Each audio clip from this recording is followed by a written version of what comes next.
Hello and welcome to Montcast. Alright, first up we have what's popular. So, what I've noticed in the last couple weeks that's been really popular is people streaming the gameplay of Subnautica on Twitch. That's not me looking at statistics or anything, that's just what I've noticed.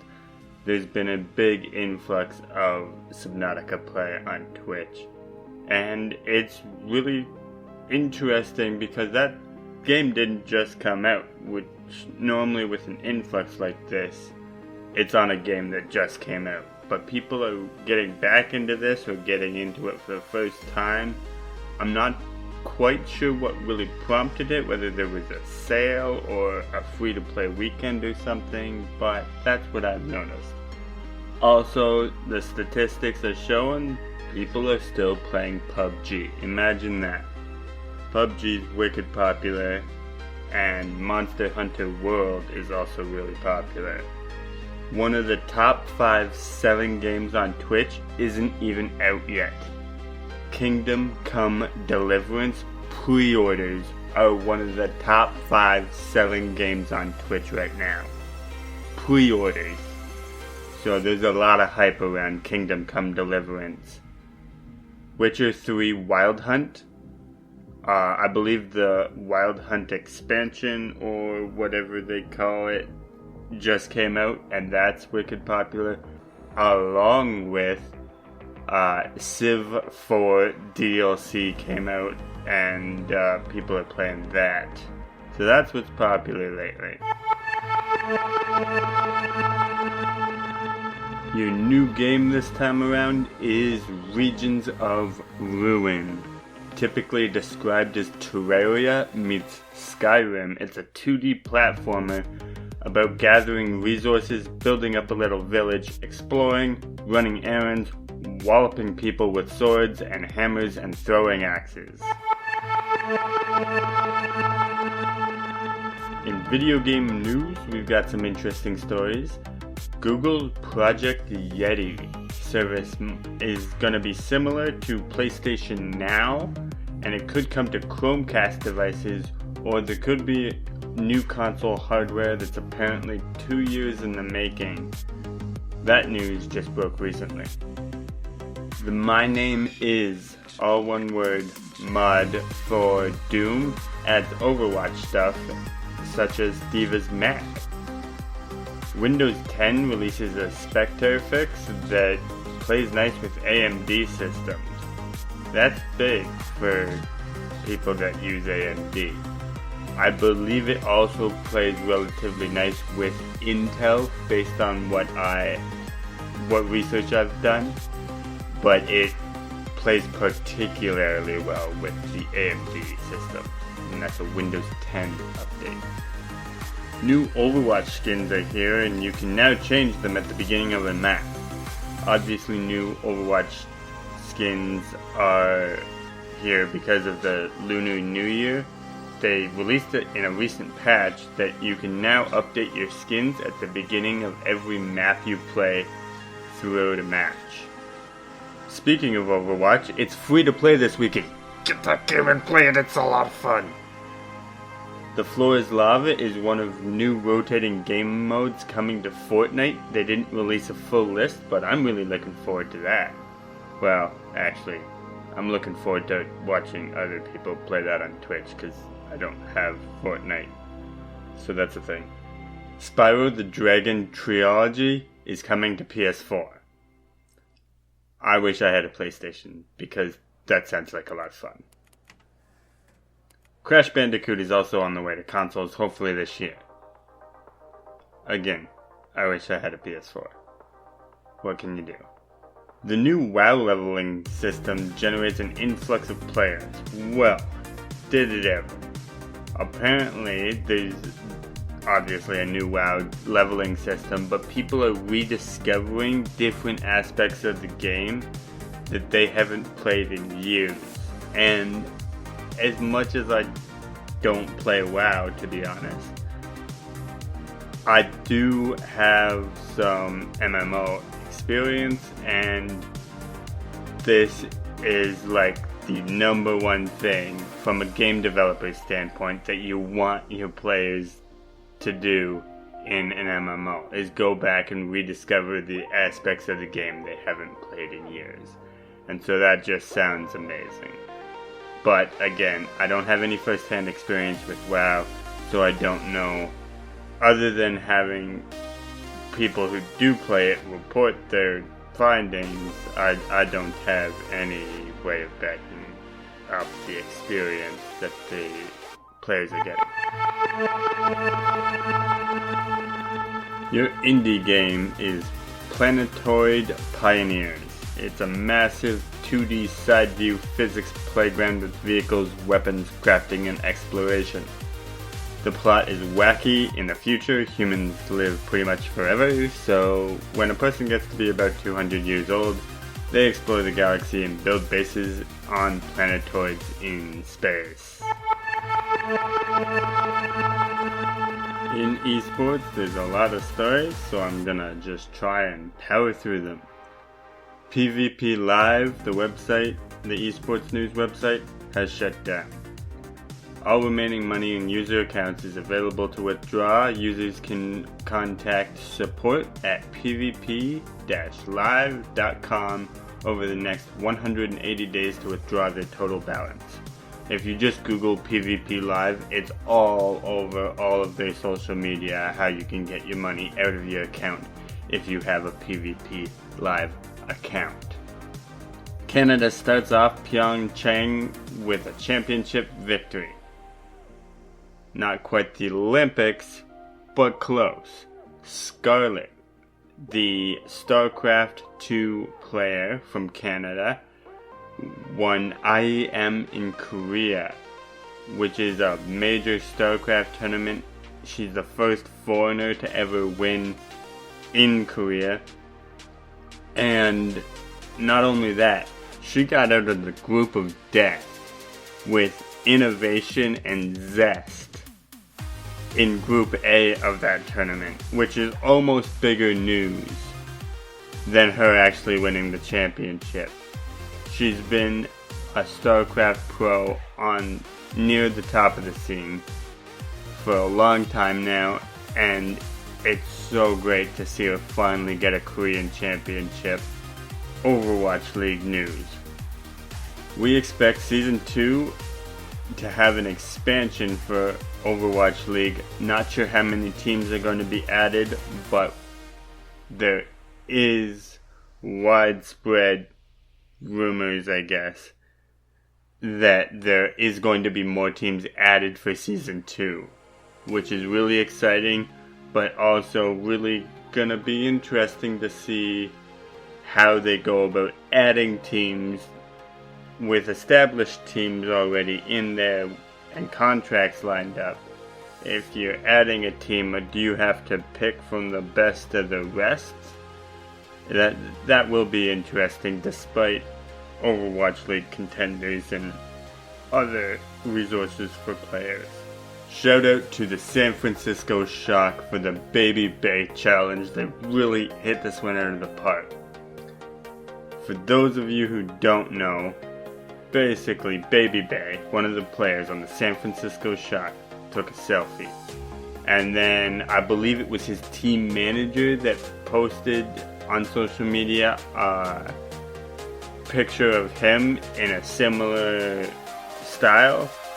And it kind of went viral, and they turned it into what is effectively, for those of you who remember the Ice Bucket Challenge, they basically did the same thing, only instead of dumping a bucket of ice water on you, you take a selfie and you post it on Twitter. And this benefited mental health in adolescence, and just for the San Francisco Shock to realize how fast this was going viral, and then to jump on board and throw a cause like that at this, to do that in real time when something's going viral is next to impossible. To have that level of recognition and planning, and just a huge shout out to them. It's a very worthwhile cause, and if you haven't posted your selfie for the Baby Bay Challenge, you should do it. We are between stages in Overwatch League. For those of you who don't know, Stage 1 has just wrapped up, and Stage 2 has yet to start. And there are some roster shuffles going on. The Shanghai Dragons, which are the bottom team in the Stage 1 standings, have added some very interesting talent, including the first female player of the Overwatch League. However, I'm not totally sold that this is going to fix all their problems overnight. This looks more like they are building a base for future success. In that, I mean, this roster is gonna really come together nicely and start improving faster than other teams in the long run.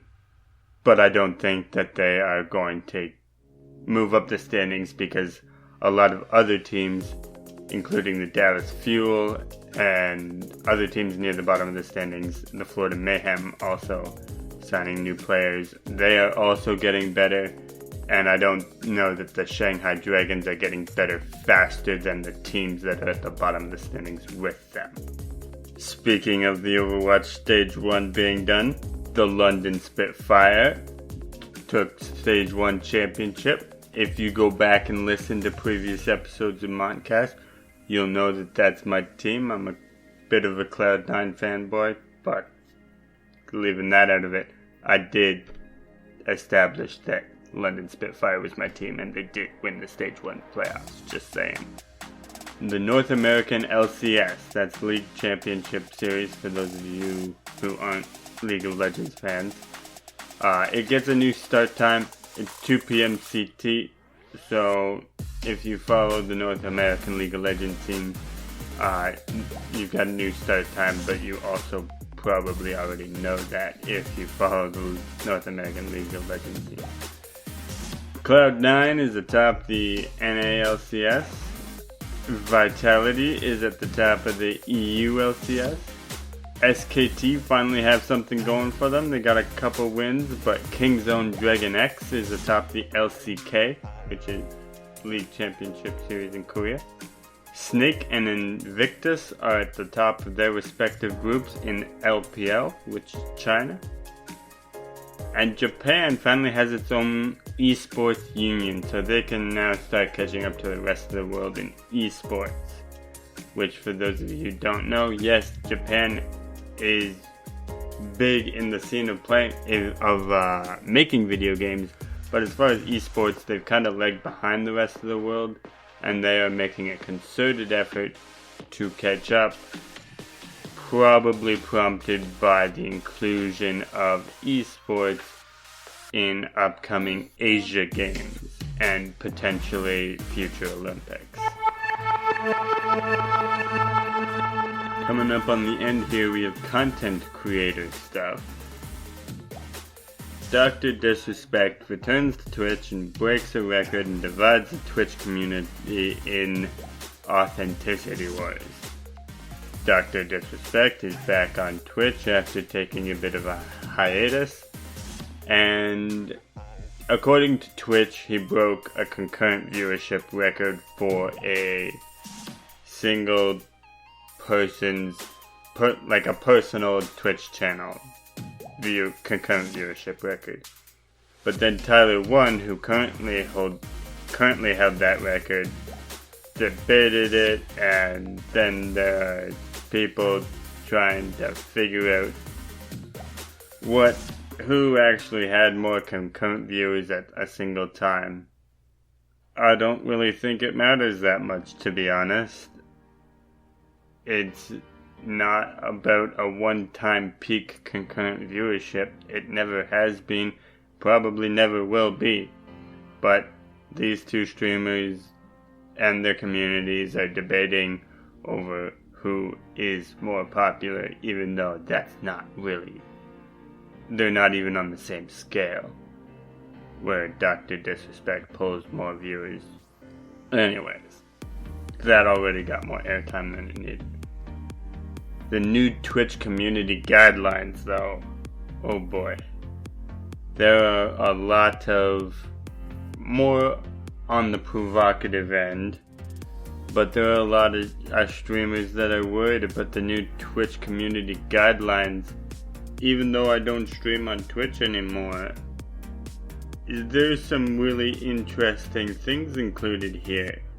The way I take it is that they are, going forward, they are holding the streamer responsible for what their community does.